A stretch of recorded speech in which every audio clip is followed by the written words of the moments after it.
और वार्न करना चाहता हूं कि अगर कहीं इस राजनीति के इस भंवर में फंस करके आपने उल्टा काम किया तो 4 जून तक तो थारा, 5 जून के बाद भाइयों हमारा, हम जो चाहेंगे सो करेंगे। कर्मचारियों के लिए हमने कर दिया है कि कर्मचारी मन चाहे स्थान पर रहेंगे। हाँ, एक वार्निंग हम कर्मचारियों को देते हैं, पहले भी दी है, आज भी देते हैं कि गलत काम कोई मत करना।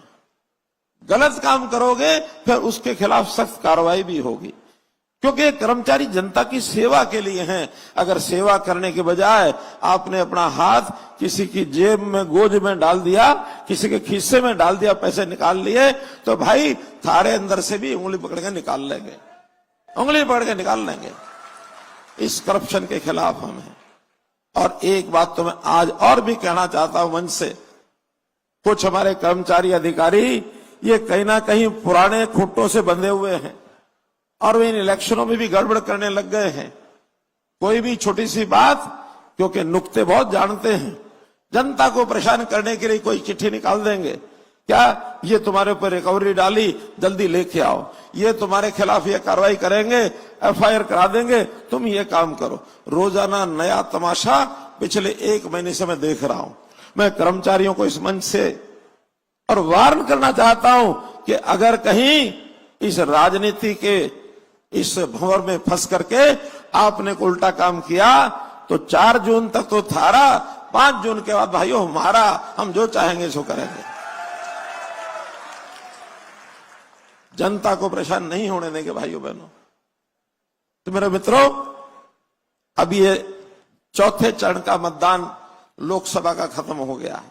7 चरण यानी आधा से ज्यादा हो गया है, और आधे से ज्यादा होने के बाद अब एकदम चित्र स्पष्ट हो गया है। चाहे हमारे जो राजनीतिक पंडित हैं वो बता रहे हैं, मीडिया के लोग बता रहे हैं, सर्वे के लोग बता रहे हैं कि कांग्रेस कहीं मैदान में नहीं है, कहीं मैदान में नहीं है।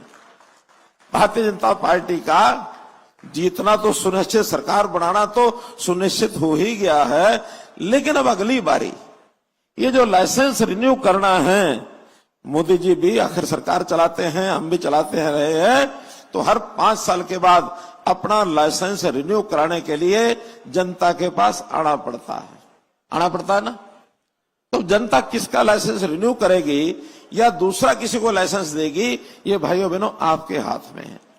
और जब मैं कहता हूं कि भारतीय जनता पार्टी की सरकार बननी सुनिश्चित तो है, लेकिन अब इस रिन्यूअल को, ये जो रिन्यू करना है, हमारा नवीनीकरण करना लाइसेंस, अब हमने गोल्डन अक्षरों में, स्वर्णिम अक्षरों में इसको करना है। और स्वर्णिम अक्षरों का मतलब यह है कि इस बार सीटें केवल 272 या 303 ऐसा नहीं, क्योंकि पिछली बार हमारी 303 थी भारतीय जनता पार्टी की।